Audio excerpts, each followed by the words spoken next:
مرحبا أصدقائي. وصفة اليوم وصفة مجربة وناجحة جدا 100% للتخلص نهائيا من التجاعيد والقضاء على الخطوط الدقيقة على الوجه وحول العينين. مكونات هذه الوصفة بسيطة جدا، موجودة في كل بيت، ولكن ضروري جدا أننا نستعمل هذه الوصفة بكل خطواتها. تابعوا جيدا حتى النهاية لكي تنجح معكم الوصفة 100%.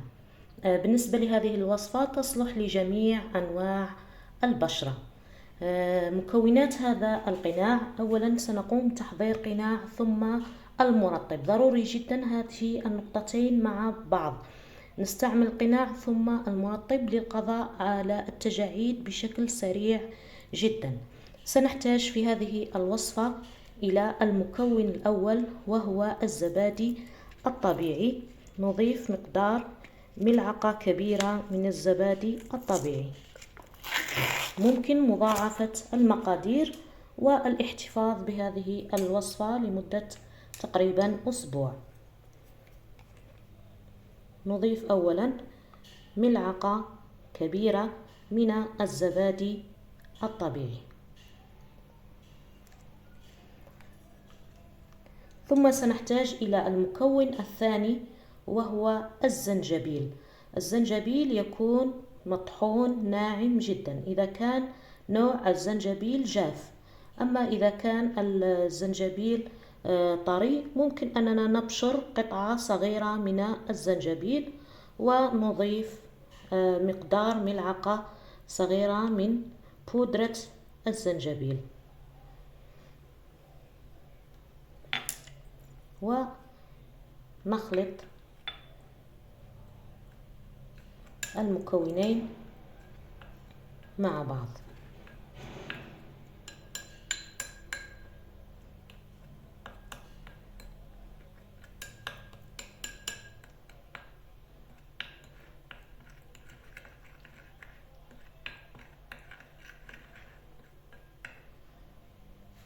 ثم سنحتاج إلى مكون آخر وهو الليمون. نضيف تقريبا أيضا مقدار ملعقة صغيرة من عصير الليمون.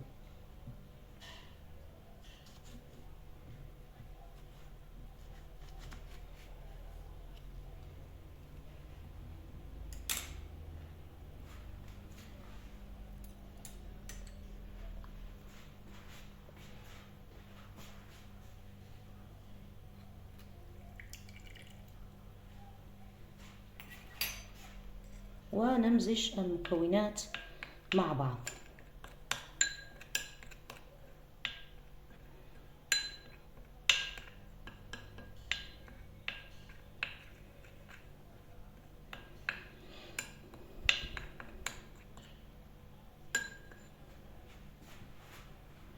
بعدها نقوم بإضافة مقدار ملعقة صغيرة من عسل النحل.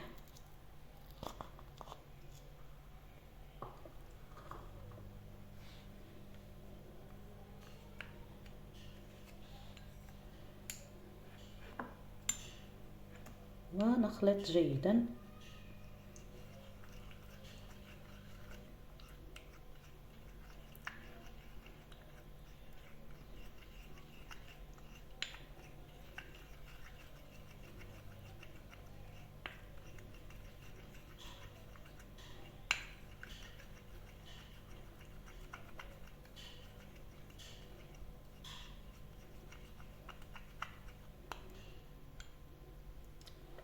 بعدها نقوم بتطبيق هذا القناع على البشرة.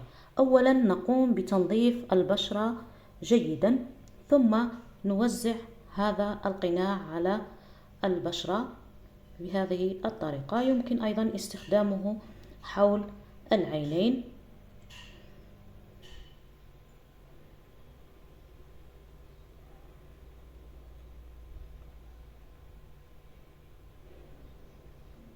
يوزع القناع ويترك لمدة من 20 دقيقة إلى 25 دقيقة، ثم نقوم بإزالته بالماء الدافئ وبعدها بالماء البارد.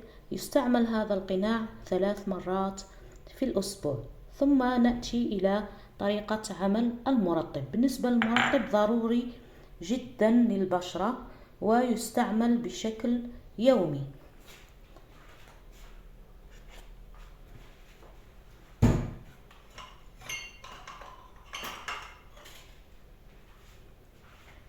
سنحتاج في هذا المرطب أولا إلى زيت الزيتون. نضيف مقدار ملعقة كبيرة من زيت الزيتون.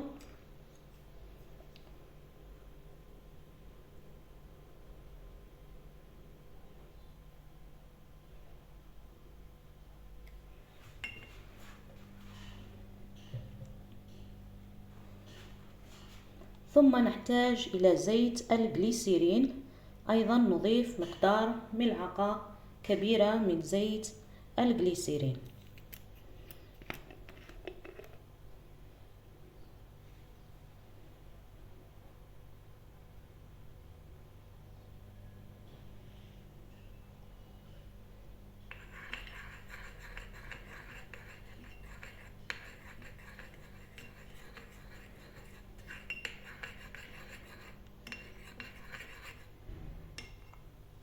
بعدها نضيف أيضا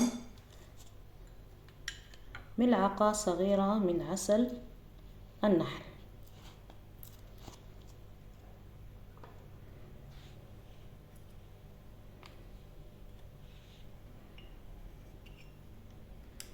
ونخلط